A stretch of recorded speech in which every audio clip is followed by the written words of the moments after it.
İranın raket texnologiyasında yeni mərhələyə keçdiyi iddia olunur. Bu barədə The Wall Street nəşri məlumat yayıb. Bildirilir ki, Tehran yüksək sürətli və son mərhələdə manevr edə bilən raketlər sayəsində ABŞ-nin raketdən müdafiə sistemlərinə uyğunlaşmağa çalışır. Nəşrin məlumatına görə bu yanaşma raketin uçuş trayektoriyasının son hissəsində istiqamət dəyişmə imkanlarını artıraraq onun ələ keçirilməsini çətinləşdirə bilər. Eyni zamanda Birləşmiş Ştatlar rəsmilərinin diqqət çəkdiyi əsas məsələlərdən biri də İranın zərbə dəqiqliyində müşahidə olunan artımdır.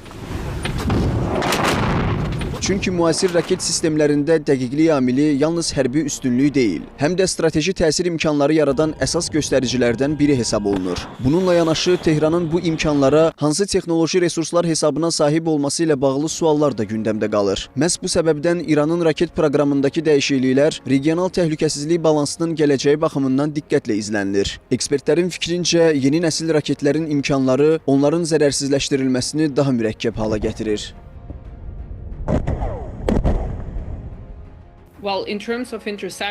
Qarşısının alınması baxımından manevr qabiliyyətinə malik raketlər klassik ballistik raketlərlə müqayisədə daha mürəkkəb hədəflər hesab olunur. Çünki müdafiə sistemləri əsasən əvvəlcədən hesablanan trayektoriyalara uyğun fəaliyyət göstərir və son anda dəyişən istiqamət bu prosesi çətinləşdirir. Buna görə də belə raketlərin effektivliyi onların real döyüş şəraitində nümayiş etdirdiyi imkanlarla qiymətləndirilir.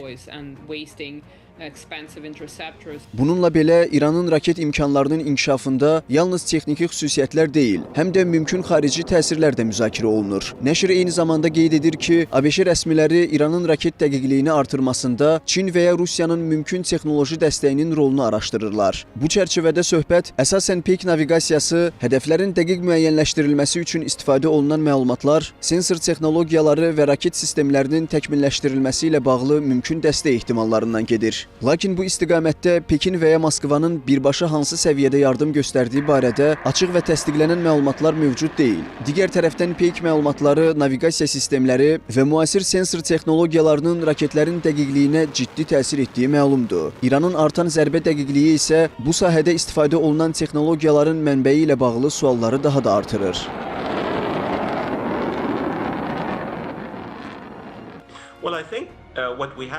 Düşünürəm ki, hazırda bu məsələyə dair qiymətləndirmələr əsas ehtimallar və kəşfiyyat məlumatları üzərində formalaşır. Hər hansı dövlətin birbaşa texnoloji dəstəyini təsdiqləmək üçün daha geniş sübut bazasına ehtiyac var. Bununla yanaşı, hərbi texnologiyaların müxtəlif kanallarla yayılması müasir geosiyasi rəqabətin əsas xüsusiyyətlərindən biri sayılır. Bu baxımdan İranın əldə etdiyi imkanların mənbəyinə dair müzakirələr hələ də davam edir.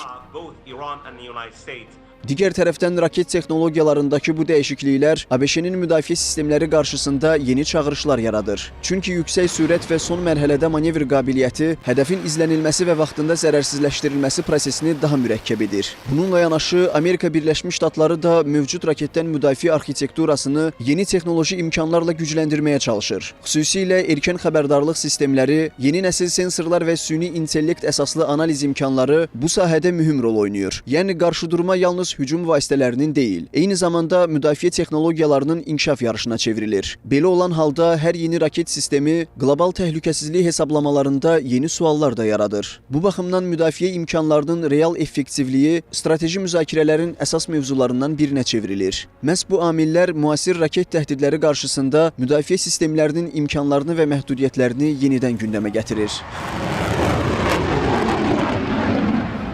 Nəzərə almaq lazımdır ki, heç bir raketdən müdafiə sistemi tam toxunulmaz hesab edilmir. Çünki onların effektivliyi erkən xəbərdarlıq imkanlarından, texnoloji inteqrasiyadan və qarşı tərəfin istifadə etdiyi raketin xüsusiyyətlərindən asılıdır. Buna görə də hücum və müdafiə texnologiyalarının inkişafı paralel şəkildə davam edən prosesdir. Başqa sözlə, İranın raket proqramında baş verən dəyişikliklər yalnız hərbi sahə ilə məhdudlaşmır, həm də regiondakı strateji balansın gələcəyinə təsir edən amilə çevrilir. Eyni zamanda bu istiqamətdə səslənən iddiaların bir hissəsinin hələ tam təsdiqlənməməsi həm də daha ehtiyatlı yanaşma tələb edir. Analitiklər hesab edirlər ki, raket texnologiyalarının inkişaf tempi gələcək təhlükəsizlik mühitinin formalaşmasında mühüm rol oynaya bilər. Məhz buna görə əsas diqqət təkcə yeni silah sistemlərinə deyil, onların qarşısını almaq imkanlarına da yönəlir. Bütün bu amillər isə göstərir ki, raket texnologiyaları gələcəkdə də beynəlxalq təhlükəsizlik gündəminin əsas mövzularından biri olacaq.